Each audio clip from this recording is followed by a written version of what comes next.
फिर से स्वागत है बच्चों का।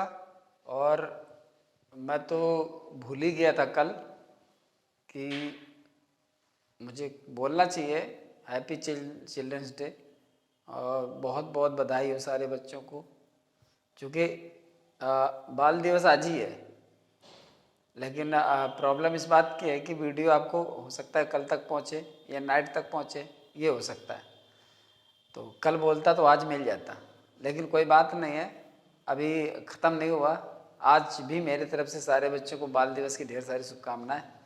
और जैसा कि आप देख ही रहे हैं कि थोड़ा सा नया गेटअप देख रहे हैं, और ये नया गेटअप नहीं है, ये तो बहुत पुराना 10 साल का चश्मा मुझे 10 साल पहले पहनना चाहिए था। लेकिन चूँकि मैं चश्मा जब पहनता हूँ तो बच्चे देखते हैं और हंस देते हैं। खैर, उनकी हंसी से मुझे कोई फ़र्क नहीं पड़ता, लेकिन बस ये है कि थोड़ा सा आदत नहीं थी। और आदत नहीं थी तो आदत नहीं थी, बस नहीं थी, तो मुझे आदत बनानी चाहिए, क्योंकि ये मामला आँखों का है। और आँख है तो दुनिया है, और नहीं है तो दुनिया ख़त्म, फिनिश। फिर भी मैंने सीरियसली लिया नहीं, क्योंकि ईश्वर जितने दिन तक ये दुनिया दिखाता है तो दिखाएगा, वरना देखेंगे जैसा जो कुछ होगा। फिलहाल आज मैंने पहन लिया। पहना इस वजह से कि मुझे कोई प्रॉब्लम नहीं है, लेकिन ये है कि रखा था और मेरा मन करा कि आज मैं चश्मा पहन कर लेता हूँ। तो थोड़ा सा जो ये उसकी एक जो कहते हैं चेंज, तो उस हिसाब से मैंने चेंज के मूड में पहना चश्मा। बाकी मैं बिना चश्मा के भी प्रॉपर देख लेता हूँ, कोई मुझे प्रॉब्लम है नहीं, ठीक है। और वैसे तो मुझे रिक्वायरमेंट है चश्मे की। खैर चलो, चश्मे वाला प्रकरण ख़त्म करते हैं। ये तो सब होता रहता है, कोई कुछ करता है, कोई कुछ करता है, व्यक्तिगत मामले हैं। फिलहाल आते हैं टॉपिक पे। तो टॉपिक आज का मैं ले रहा हूँ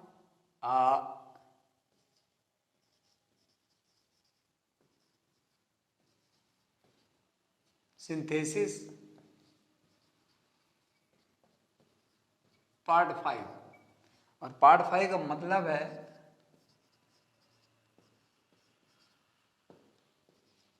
रूल नंबर 5। जबकि देखिए, सारे बच्चे समझते हैं और सारे बच्चों को नहीं समझते हैं, तो समझना भी चाहिए, ऐसा मैं चाहता हूँ। समझना ये चाहिए कि उनके लिए भी मेरे माइंड में ये रहता है, जो बच्चे कॉम्पिटिटिव लेवल की तैयारी कर रहे हैं, कंपटीशन लेवल की, कि उनके लिए वोकैब्स भी जाएं, उनके लिए एक्सरसाइज भी जाएं, एसएससी सीजीएल से संबंधित भी जाएं, और जो पार्ट्स ऑफ स्पीच हैं, वो जो रूल्स है रेगुलर चल रहा है हमारा टॉपिक, वो भी जाएं, जो उनका बेसिक तैयार होगा, तो मैं वो भी देता हूँ। इसके बाद जब बहुत ज़्यादा लॉन्ग पीरियड हो जाता है तो मैं मोटिवेशनल का भी प्लान करता हूँ। इसके बाद अगर कोई फेस्टिवल आता है तो मैं उससे रिलेटेड भी वीडियो डाल देता हूँ, बट बहुत ज़्यादा नहीं। इसके बाद जो फर्स्ट इंटर लेवल के स्टूडेंट्स हैं, वो भी जैसे बेसिक ही है ये सभी बच्चों के लिए, तो मुझे उन्हें भी ध्यान रहता है कि नहीं, उनके लिए भी ज़रूरी है। अब ये है कि मैं बहुत नीचे नहीं जा पाता, कि मान लीजिए मैं हाई स्कूल 9th के लिए प्रेडिकेट, सब्जेक्ट प्रेडिकेट या फिर अन्य कुछ, लेकिन वो कोई बहुत बड़ा विषय नहीं है। हाई स्कूल लेवल के भी ये चीज़ है कि जिस समय वो सेंटेंस कंप्लीशन ऑफ सेंटेंस पढ़ते हैं, तो उनको भी क्लॉजेज और ये एडवर्ब क्लास, एडजेक्टिव क्लास और नाउन क्लास पढ़ना पड़ता है। और साथ ही आपको कंपाउंड सेंटेंस की भी नॉलेज होना चाहिए जब आप कंप्लीशन ऑफ सेंटेंस पढ़ते हो, है ना। तो इस तरह से जिसे होता है कि वर्क हार्ड अदरवाइज, अब सेंटेंस कंप्लीट करना है तो बच्चे को पता होना चाहिए अदरवाइज के, जिसे होता है कि वॉक केयरफुली लेस्ट, अब लेस्ट में बच्चे को कंप्लीट करना है कि क्या होना चाहिए। तो ये सारी चीज़ें क्या है ना, सारे बच्चों को भी पता होनी चाहिए। और बच्चे समझते हैं कि ये हाई लेवल की चीज़ है, लेवल सबका सेम है। और जितनी भी चीज़ें मैं पोस्ट करता हूँ, जो भी मैं क्लास लेता हूँ, वो ये समझ लीजिए कि किसी भी बच्चे के ऐसा नहीं है कि लेवल का नहीं है, वो हर स्टैंडर्ड की चीज़ होती है। बस बात सिर्फ आ जाती है समझने की, कि वो उसको समझे। मैं कहता हूँ वोकैब्स ले लेता हूँ, मैं कॉम्पिटिटिव लेवल की वोकैब्स डालता हूँ। तो क्या कॉम्पिटिटिव लेवल की वोकैब्स में ये लिखा होता है कि कॉम्पिटिटिव लेवल के? मैं तो कहता हूँ कि कोई भी वर्ड है, ठीक है, डिफेंड है, अटैम्प्ट है या अटैक है, कोई चीज़ आ जाती है, फॉरसेक है, या कुछ भी आ जाता है, मान लीजिए पोस्थमस आ जाता है, या अन्य कोई बैंकरप्ट आ जाता है, इंसॉल्वेंट आ जाता है, अम्बेसडर आ जाता है, या कुछ चीज़ें ऐसी आ जाती हैं जो लेक्सिकोग्राफर आ जाता है। तो अब ये चीज़ तो किसी के लिए भी सामने कभी भी पड़ सकती है ना, वो ये थोड़े इंटरमीडिएट वाला कह सकता है कि नहीं हमारे में पूछ दे। तमाम ऐसे इंटरमीडिएट के एग्ज़ाम हो चुके हैं जिनके क्वेश्चन पेपर में कॉम्पिटिटिव लेवल के जो वन वर्ड्स या फिर इडियम्स डाल देते हैं, ये कोई निर्धारित नहीं है। इसलिए उनको पॉजिटिवली इस चीज़ को समझना चाहिए कि कोई भी चीज़ कभी भी कहीं भी आ सकती है। फिलहाल आइए टॉपिक पे चलते हैं। रूल नंबर 5 है, वो है किसका हम प्रयोग करके बनाते हैं। तो हम जो सिंपल सेंटेंस बनाते हैं, यहाँ पे लिख देता हूँ सिंपल सेंटेंस।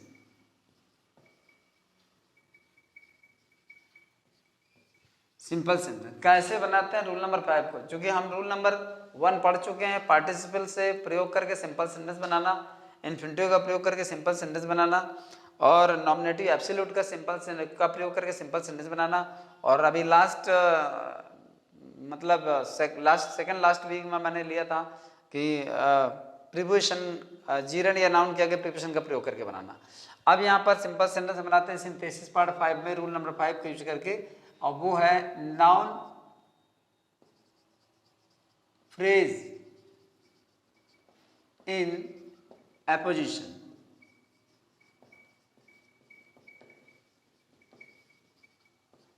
का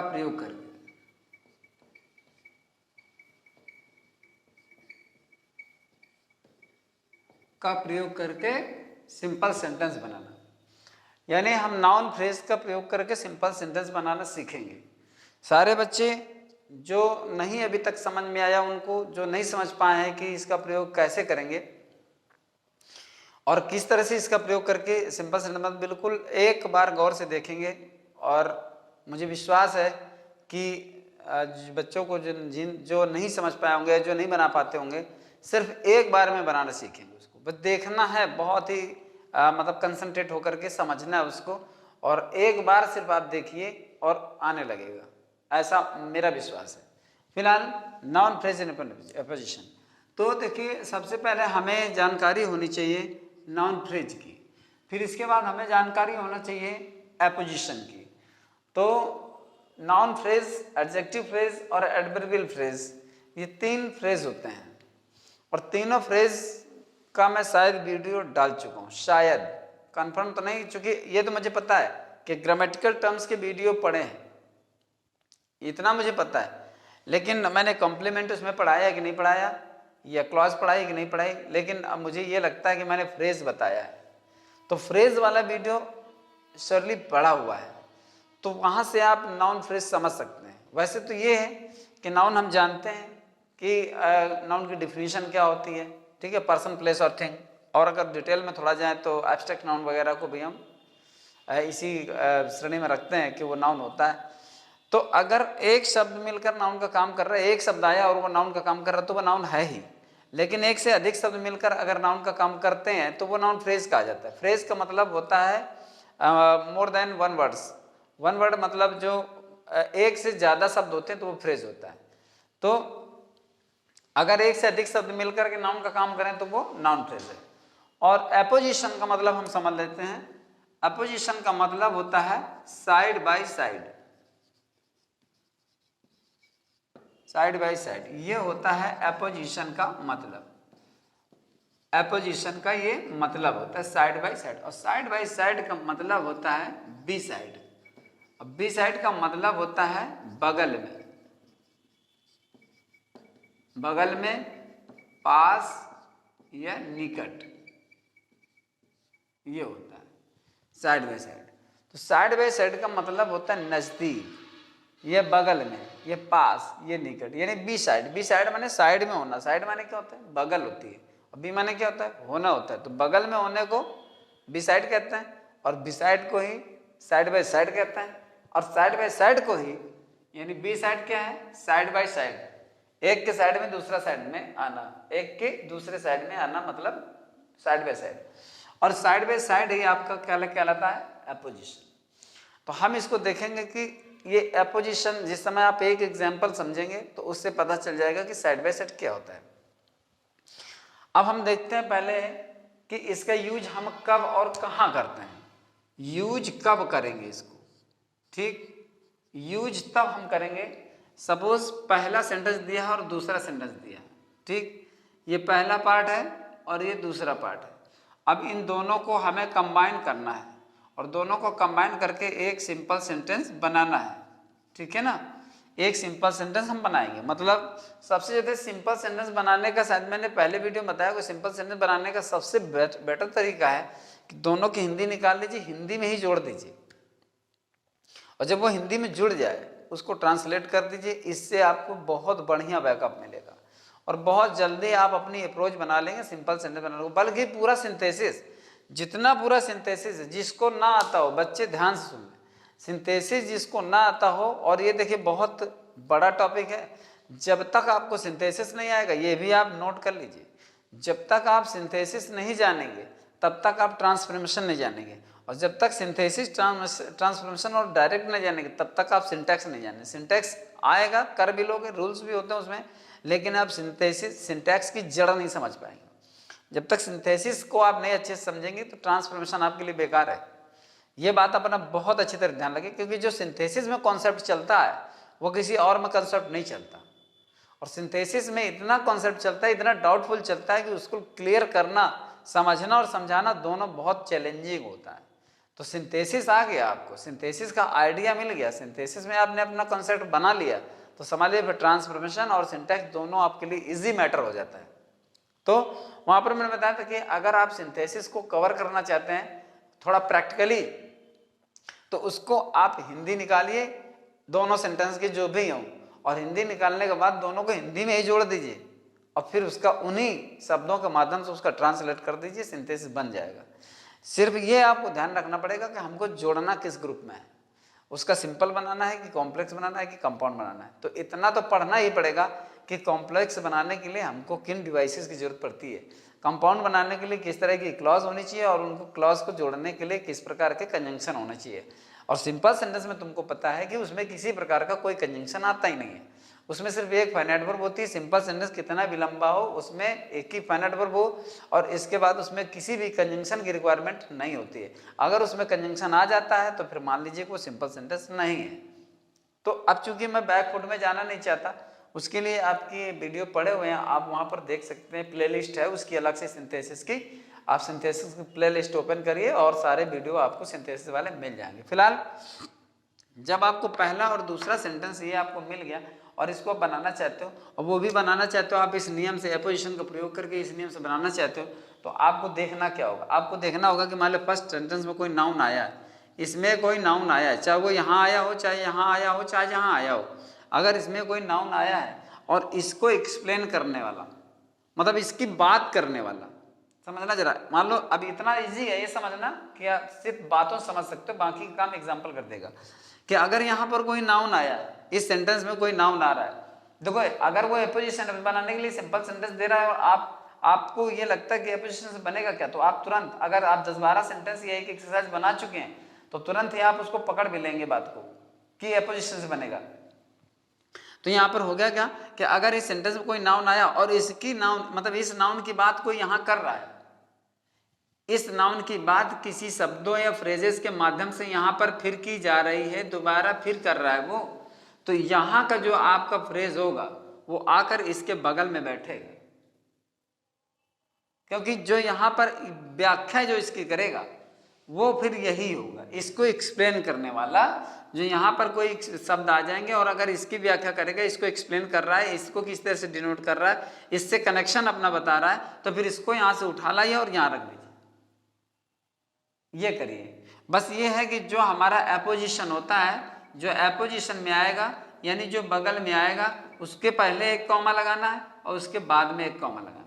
तो यहाँ पर तो ये नाउन रख देंगे, यहाँ पर आपका फर्स्ट सेंटेंस में जो नाउन आया हो वो होगा, फिर कॉमा लगा देंगे, फिर आप एपोजिशन रख देंगे ऐसे, फिर कॉमा लगा देंगे, फिर आप एक फाइनाइट वर्ब लेकर के सेंटेंस को कंप्लीट कर देंगे।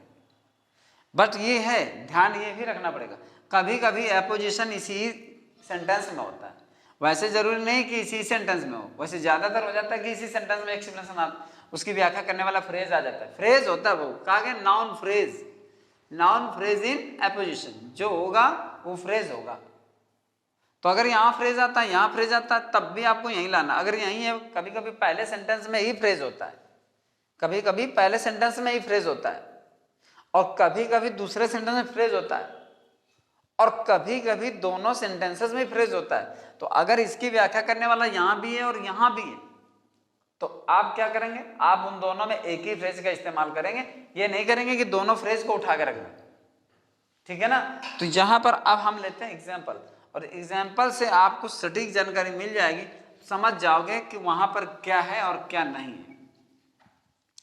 जैसे हम ले लें,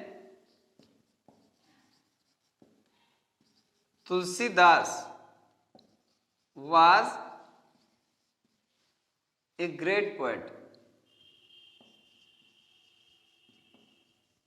of Hindi। फिर हो गया he wrote the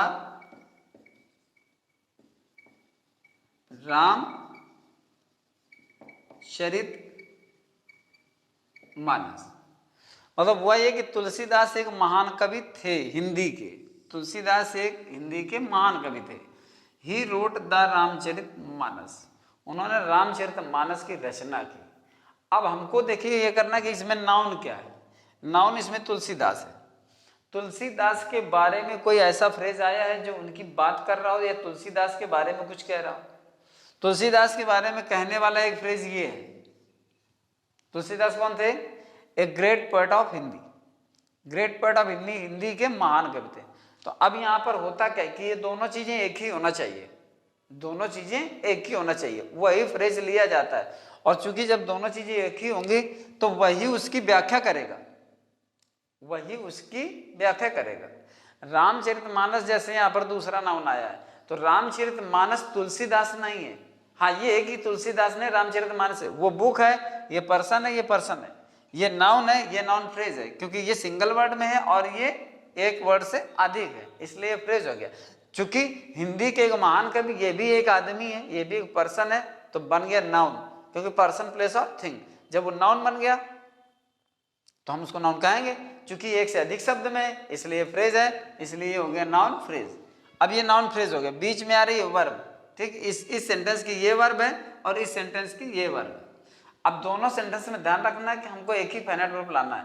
तो होता क्या है कि आप इस फ्रेज को उठाकर इसके बगल में रख दो।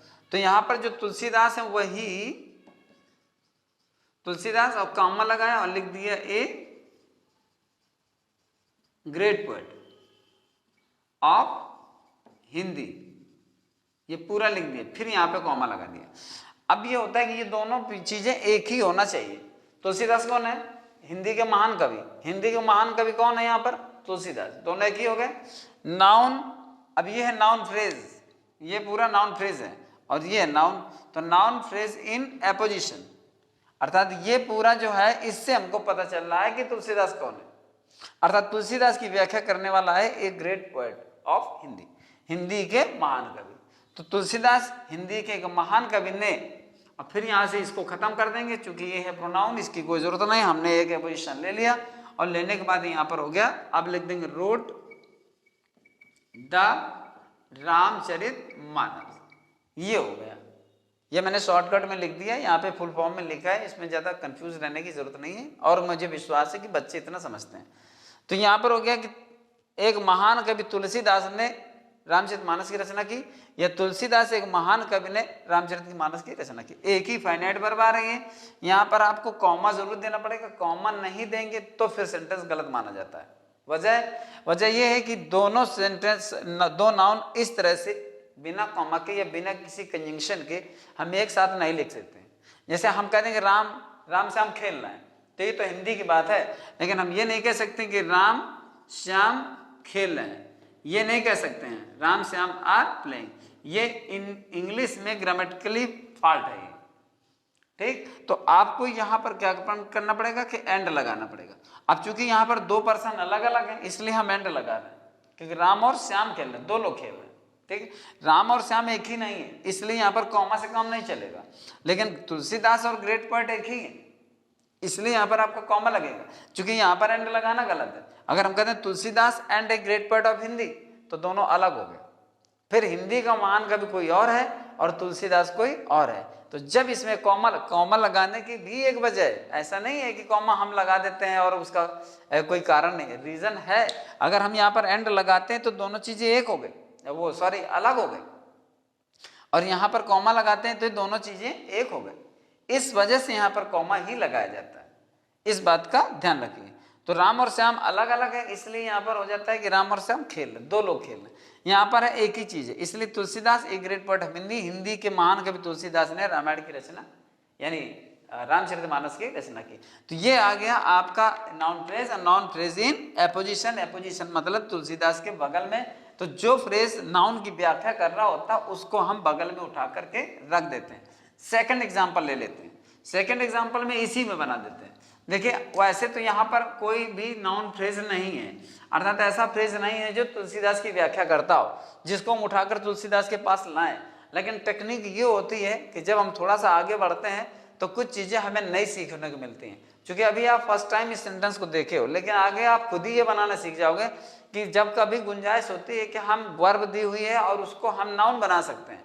क्योंकि यहाँ पर रोड लिखा है वहां पे, ठीक है ना। अब जैसे रोड लिखा है तो हम इसका राइटर बना सकते हैं। तो इसमें करते क्या है कि ये गुंजाइश आपकी बन जाती है कि Tulsidas comma the writer of Ramcharitmanas, Tulsidas the writer of Ramcharitmanas. अब फिर यहां पर लिख देंगे was a great poet of,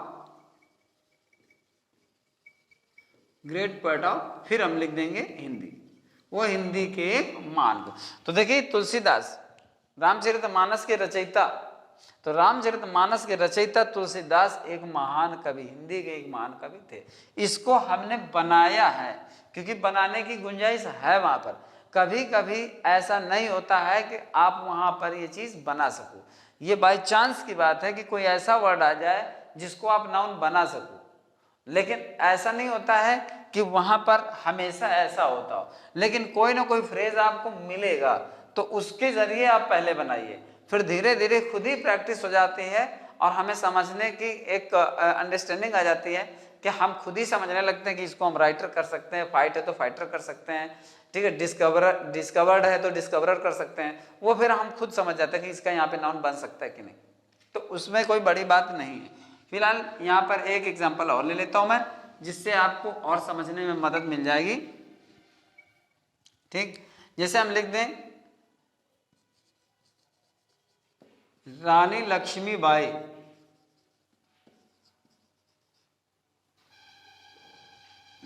ये इसका रानी हटा देते हैं, रानी बाद में लगाना है। Lakshmibai was the Rani of Jhansi. फिर लिख दिया she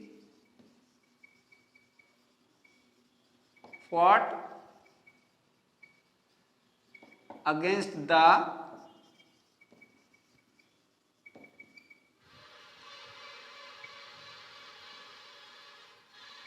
British, she fought against the British. तो यहां पर हो गया लक्ष्मीबाई झांसी की रानी थी, she fought against the British, वो अंग्रेजों के खिलाफ लड़ी। ठीक है, तो अब यहां पर ये हो गया कि जैसे इसको हम पहले लिख दें कि लक्ष्मीबाई फॉट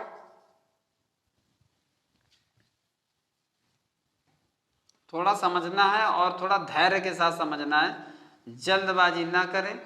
वैसे जल्दबाजी तुम तो नहीं कर रहे हो, कर मैं ही रहा हूं।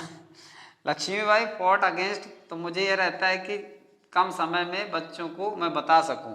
Lakshmibai fought against the British, इसलिए मुझे जल्दी रहती है। और फिर लिख देंगे she was the Rani of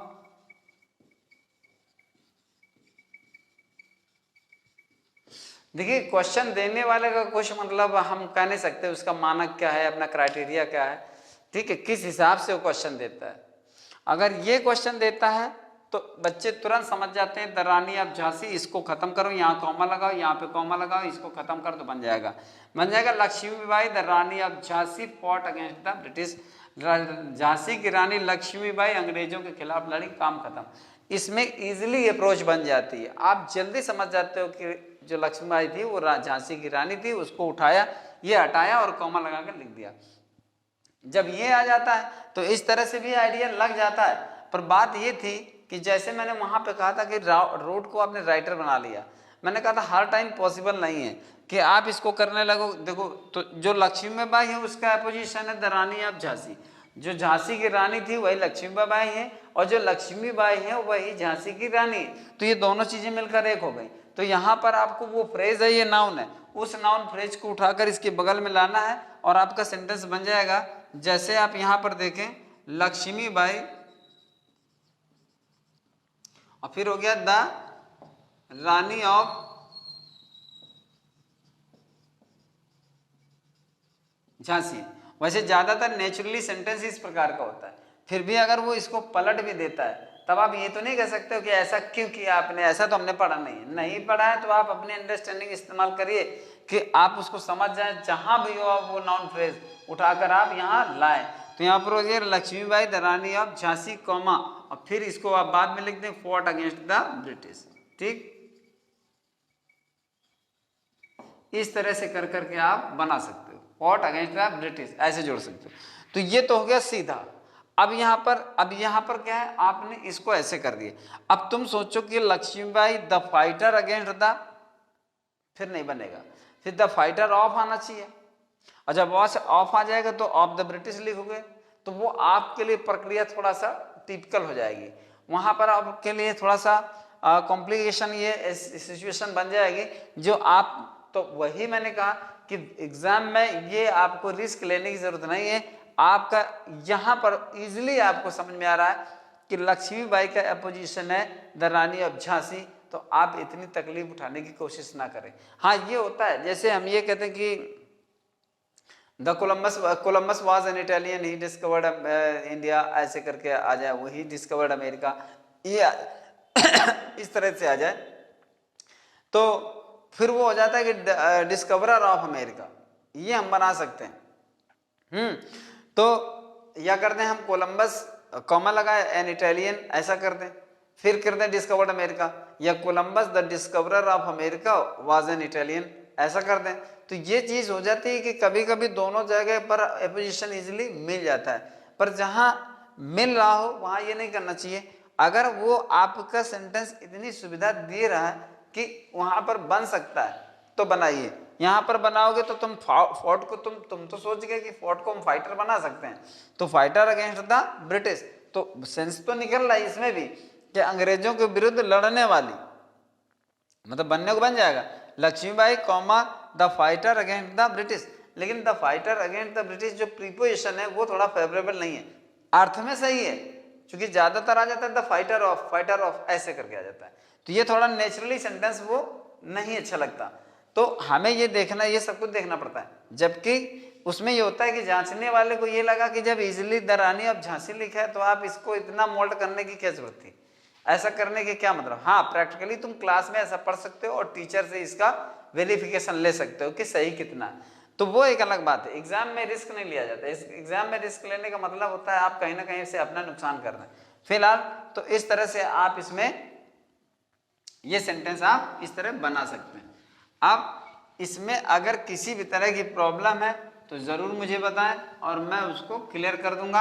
हालांकि नाउन केस इन एपोजिशन वाला मैटर था और एपोजिशन मैंने समझा दिया है, और मैंने ये भी कह दिया है कि कभी कभी पहले ही वाक्य में आपको एपोजिशन मिल जाता है और कभी कभी बाद वाले में मिल जाता है, और कभी कभी पहले वाले में न मिलकर बाद वाले मिलता है, कभी कभी बाद वाले में न मिलकर के पहले वाले मिलता है, और कभी कभी दोनों जगह मिल जाता है। तो अगर ऐसा है तो फिर आप आराम से बना सकते हो और वो कहीं ना कहीं मिलेगा। अब उसमें लिखा है कि राम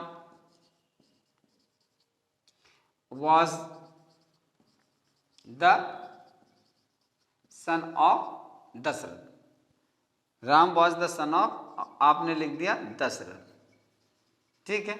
अब लिख दे ही किल्ड रावण।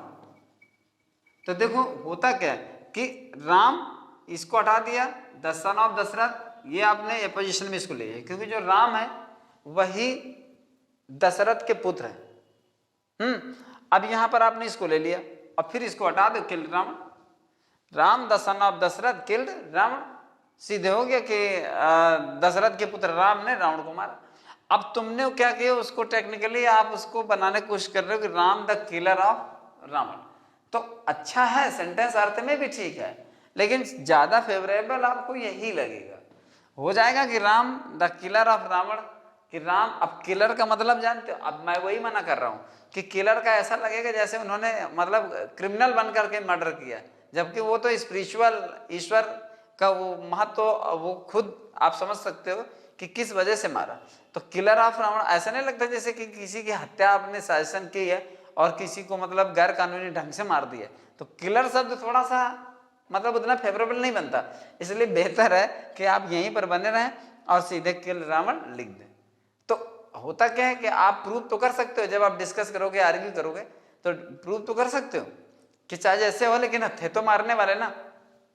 लेकिन ये आप फेस टू फेस कर सकते हो, अगर बना के चले आओगे तो उसके मन में आएगा कि जब इतना बढ़िया फ्रेश दिया और समझ में भी आ रहा है, जब लड़का इधर समझ सकता तो ये तो पहले समझ गया होगा, तो इधर क्यों नहीं बनाया। तो उसको थोड़ा सा आपके बनाए गए सेंटेंस के स्ट्रक्चर से इरिटेशन होगी, वो थोड़ा इरिटेट होंगे और रिजल्ट या उसका जो डिसीजन है वो आपके थोड़ा सा अगेंस्ट जा सकता है। इसलिए be favourable and be positive और सेंटेंस आप अच्छे से बनाइए, ठीक है। तो आज की क्लास यहीं तक रहेगी, और चूंकि ये एपोजिशन में इतना ही है, फिर भी कोई सेंटेंस आपको डिस्टर्ब करे तो कमेंट बॉक्स में आप डालिए, आपको आंसर मिलेगा। और तब तक के लिए फिर खुश रहिए, मौज करिए, मस्त रहिए, और मिलते हैं फिर अगली कक्षा में।